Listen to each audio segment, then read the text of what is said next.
What's up, everybody? This is Aaron, and it's time for Week 6 college football best bets. 37 and 27 on the season. We're up over 7 units. The video plays on here alone are 11 and 7. That's like 61%. Up over a little over 3 units. So, regardless of how you're getting it, you're winning. I've got 4 plays for you here, and this week, with it being kind of the midpoint of the season, we're going to start doing a little more situational handicap.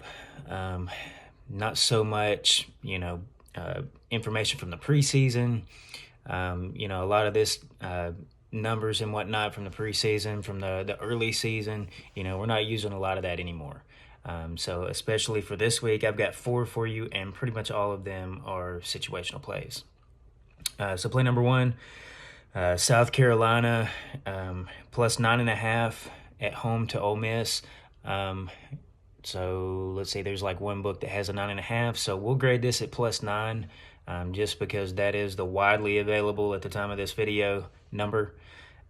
So South Carolina, great defensive line, multiple guys with sacks.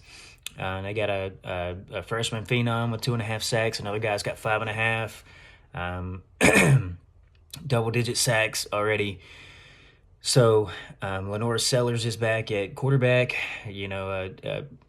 Really, that's still a big upgrade from the backup Robbie Ashford, just because of the threat to pass. Not that he's a great passer, but you at least have the threat to pass. I believe that he can get a few first downs with his legs. Probably get the running game going a little bit more as well. Even though Ole Miss has a really good defense, and the talent is obviously there, at least now you have your starting quarterback back who has had success this season. For Ole Miss, you kind of see Lane Kiffin, a little bit of smoke about this Florida job that might be coming open. We'll see what happens this weekend. If Florida loses, probably it does come open. He's time and time again, sort of been the type of coach that if there are distractions, this guy's not winning on the field. Last year, the Auburn job, a lot of smoke about that. They come out and start losing games as soon as this information comes out. They lose last week as a 17, 18-point favorite against Kentucky. You just cannot do that. That was at home.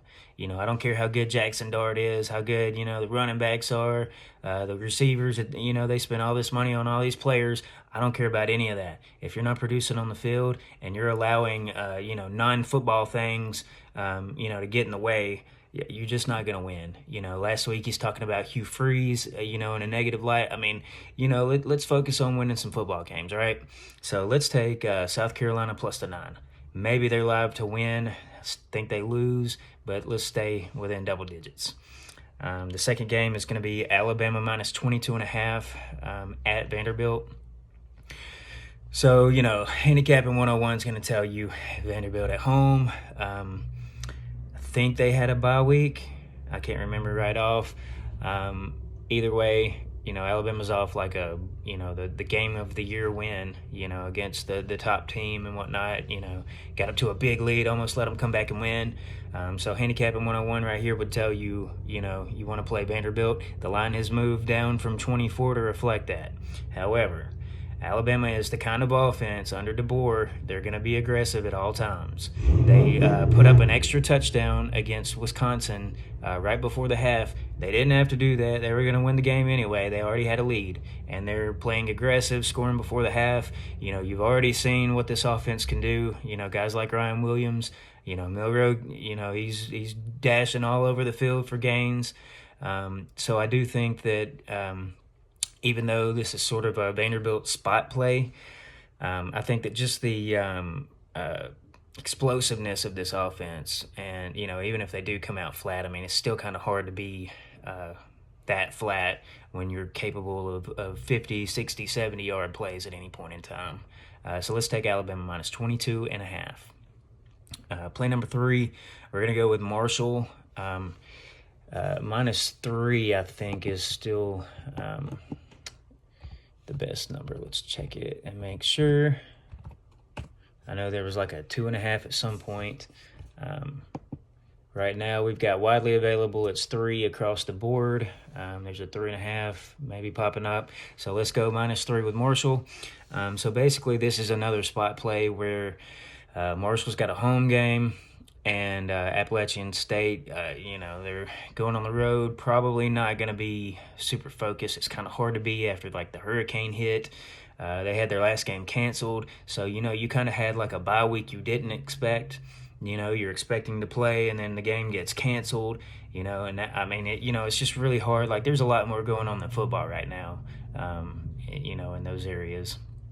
I personally have family out there, so I've seen how bad some of this is. So unfortunately for Appalachian State, they're probably not in a good mindset here. The first half is probably good play too, but I just first full game -3. Let's just take Marshall in a spot play. The last one is Auburn at Georgia. We're going to take Auburn team total under 14.5. I got it at -130. Maybe there are better numbers out there. Get 14.5 at anything better than maybe -135. So here, like I said with Georgia, if you want to play on Georgia, you play on them off a loss, right? The one trend that I could find when Georgia loses is the next game. The game usually goes under, as in they play really good defense the next week. They gave up 41 points last week to Alabama, so obviously this week there will be an emphasis on playing some defense. Auburn really labors to score right now. They've played 5 home games in a row, and they're barely scoring, 20 points a game against, good competition, maybe, less than 20 sometimes. So, with the RPO offense, it's a good offense. It's kind of difficult. If you're hiding what you're doing on defense, you make your pre-snap read, you snap the ball, the defense does something totally different all of a sudden, and now the quarterback doesn't know what to do with the football. If you predetermine where you're going with the ball, you're throwing an interception, So, looks that look like they're there pre-snap, maybe they're not. They do have a talented wide receiver core, but they're young. Cam Coleman makes some good plays, and then he goes out there sometimes on some plays and shows that he's a freshman. So especially in this spot, Auburn's kind of reeling right now. They're 2-3, and now they got to go on the road to a Georgia team that, just came off a not as embarrassing as it was at halftime, but still kind of an embarrassing loss that they want to get the bad taste out of their mouth. So let's go Auburn team total under 14.5. So that's 4 for you. Ask me how to get into the Discord. Just comment, because we're posting plenty of winners in there. We got a bunch of dudes in there that are really good. That's where all my plays are going to be, specifically in real time. You can get all my plays. I'm on X, Twitter, at Aaron Sullivan 92. I post all my stuff there. You can contact me there. Either way, let's catch together, guys.